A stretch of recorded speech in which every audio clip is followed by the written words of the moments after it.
मैं पूनम कनौजिया और आप देख रहे हैं सनराइज न्यूज़। जिद है जश्त खाने की। राजधानी दिल्ली के जंतर मंतर पे औरंगाबाद रेलवे लाइन संघर्ष समिति ने वेटा रेल लाइन की निर्माण करने की मांग को लेकर एक धरना प्रदर्शन किया और रेल मंत्री को ज्ञापन सौंपा और प्रेस वार्ता के दौरान बताया कि औरंगाबाद वेटा रेल लाइन का निर्माण हेतु विगत 19 वर्ष से भारत सरकार के रेल विभाग के फाइल में धूल चाट रहा है।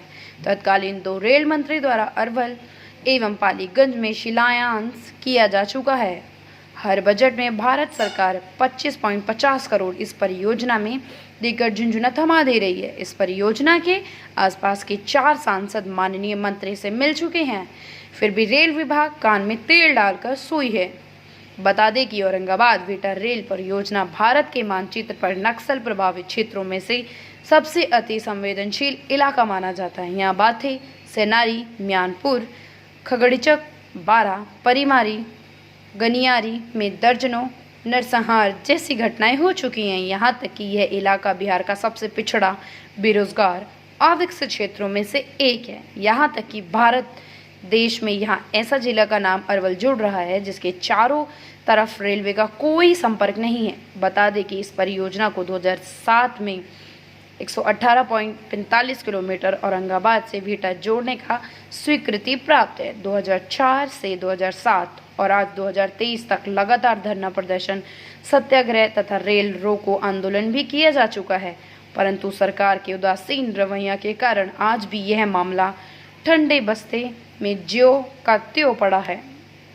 माननीय प्रधानमंत्री जी हमेशा मन की बात करते हैं, आपका साथ सबका विकास की बात करते हैं, परंतु यहाँ की जनता यह जानना चाहती है कि इस रेल परियोजना के आसपास के इलाकों में रहने वाले करीब 70 लाख लोगों की क्या गलती है, जबकि प्रधानमंत्री नरेंद्र मोदी जी जब से देश के सबसे बड़े मुखिया के रूप में स्थापित हुए हैं।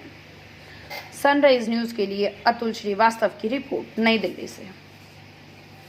देना चाहेगी जो आसपास के जो लोग हैं जो उससे प्रभावित हो रहे हैं। मैं यही संदेश इस आंदोलन के माध्यम से हम लोग ये संदेश दे रहे हैं कि आज हमें जो लोकतंत्र में, डेमोक्रेसी में, संविधान ने जो अधिकार दिया है, हम वो काम कर रहे हैं।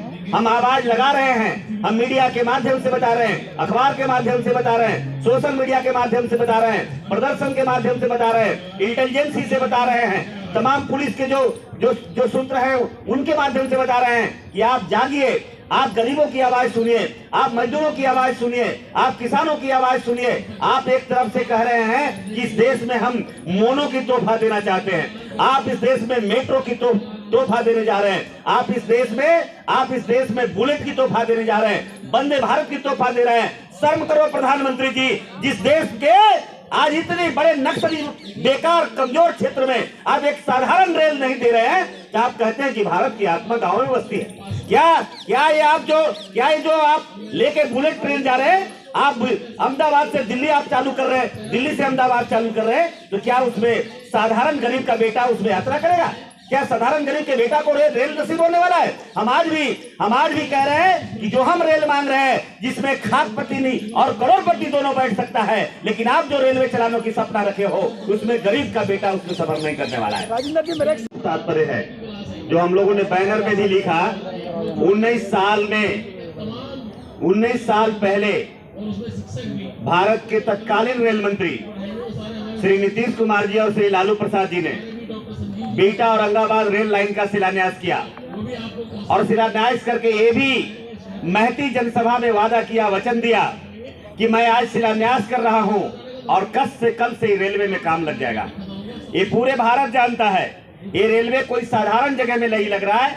ये वो रेलवे है जो कल जब बरकी खड़ाव की घटना हो रही थी, ये रेलवे वहां मांगा जा रहा है जहां 12 हो रहा था। ये रेलवे वहां मांग रहे हैं लोग जहां सेनारी जैसा नरसंहार है, जहां बाथे जैसा नरसंहार है। नक्सलिज्म के आग में जब जल रहा था तब रेल मंत्री जी ने घोषणा किया था जाकर के और वादा किया था, लेकिन आज उतने खून बहने के बाद भी, हजारों खून बह गए, नक्सलियों की इतनी ताकत आगे बढ़ी, लोग घुटना टेक गए प्रशासन के लोग, लेकिन फिर भी 19 साल में आज भी रेलवे का काम चालू नहीं हो सका। आज भी बजट आया है और बजट के बाद भी ढक के 3 बात वही माहौल है। आप कैसे ले जाएंगे आंदोलन को? नहीं ना, हम लोग कोई भीख नहीं मांगने आए, हम इस देश के जिंदा कौम के लोग हैं और जिंदा कौम के लोग 5 साल इंतजार नहीं करता है। हम आए हैं भले आज, लेकिन यही लोग हैं जो रेल मंत्रालय में बैठे लोग हैं, रेल मंत्री जी हैं। जब 2016 में जब सत्याग्रह करते करते आए थे, 118 किलोमीटर का पदयात्रा करते आया था, 118 किलो में सत्य के लिए आग्रह किया,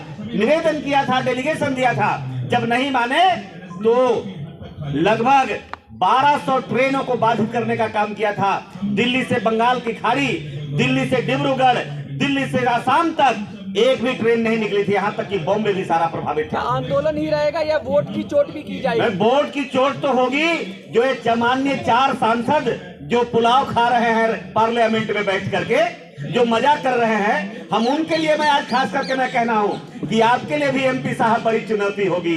बड़ी बड़ी बातें करके आए थे और जनता ने आपको वोट दिया था, बड़े लंबे समय तक इंतजार किया। यहाँ तो 2-2 बार 3-3 बार चुनाव जीत के आने वाले हैं। रामकृपाल जी 2 बार, दूसरी बार यहाँ से पाटलिपुत्रा से चुनाव जीते हैं। महाबली सिंह जी अभी पार्लियामेंट के वहाँ मेंबर है, 3 बार से औरंगाबाद के सांसद है, लगातार सुशील सिंह हैं। तो आज जनता हिसाब किताब ले रही है। ये अगर काम कर लेते, अगर ये लोकसभा में खड़ा होकर के आंखें उठाकर बात कर लेते, आंखें मिला करके बात कर लेते, तो आज हमें यहाँ इस तरह से संघर्ष नहीं करना पड़ता, लड़ाई नहीं लड़ना पड़ता।